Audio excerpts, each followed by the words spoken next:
வருடத்திற்கு 10% கூட்டு வட்டியில் முதலீடு செய்யப்படும் ஒரு தொகை 2 ஆண்டுகளில் ரூ 10,164 கிடைக்குமெனில் முதலீடு செய்யப்பட்ட தொகை என்னன்னு கேட்குறாங்க. அமௌண்ட் பார்த்தோம்னா அதாவது பிரின்சிபல் பிளஸ் வட்டி ரெண்டும் சேர்த்து 10,164, rate of interest 10%, number of years 2 years, principal amount எவ்வளோன்னு கேட்குறாங்க.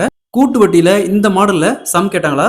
ஃபர்ஸ்ட் 100 ரூபாய்க்கு 10% வட்டி விகிதத்தில் 2 வருஷத்துக்கு எவ்வளோ வட்டி வருதுன்னு கண்டுபிடிக்கலாம். அதுக்கு ஃபார்முலா 10, இந்த rate of interest 10 plus 10 2 time, ஏன்னா 2 வருஷத்துக்கு, ப்ளஸ் 10 இன்ட்டு 10/100. இங்கே 10 ப்ளஸ் 10 20 ப்ளஸ் 00, இந்த 2 0 கேன்சல் ஆயிரும், பேலன்ஸ் 1 = 21.